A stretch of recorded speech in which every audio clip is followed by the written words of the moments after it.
Hey guys, it's Jordan. Welcome back to my channel. Today I want to talk to you guys about 5 signs of low emotional intelligence.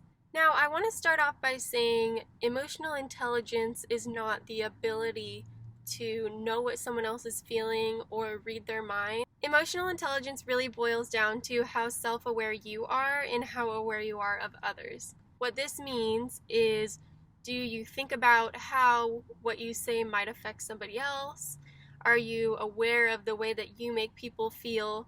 Are you able to process your own emotions without projecting them onto everybody else? And are you able to have your own opinion and let other people have theirs without thinking it's wrong? So let's jump straight into this. The first major sign of low emotional intelligence is frequent arguments with people. It's really quite frustrating to be around somebody like this because it's pretty much their way or the highway. That brings us to the second sign of low emotional intelligence, which is easily reacting to other people's actions. A lot of times what we don't realize is 99% of what other people do has nothing to do with us. It's easy to get frustrated when somebody snaps at you or says something rude, but somebody who's emotionally intelligent will know that that didn't stem from anything they did. That person probably has something underlying that's going on. These people will always assume it's about them. Reacting with anger and hatred doesn't do anything to them. It's just going to ruin your day. Number 3 is you point fingers and feel the need to justify your own actions. People like this are usually not able to take responsibility for anything they do.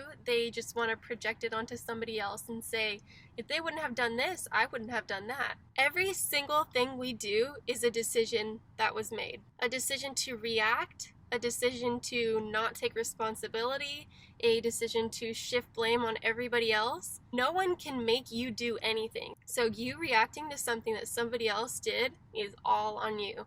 In the mind of somebody who's not emotionally intelligent though, they were provoked, and so it's the other person's fault that they acted out. Number 4 is the inability to self-critique or admit that you're wrong. We all make mistakes, we all say things we don't mean, but what's important at the end of the day is being able to apologize and take responsibility for what you've done. Being able to clean your side of the street and take your own inventory is the center of emotional intelligence. So people that are lacking in this area will not be able to admit that they have faults. We're humans, we're fallible. But the day that you can write down your shortcomings and decide to start working on them is the day you become emotionally intelligent.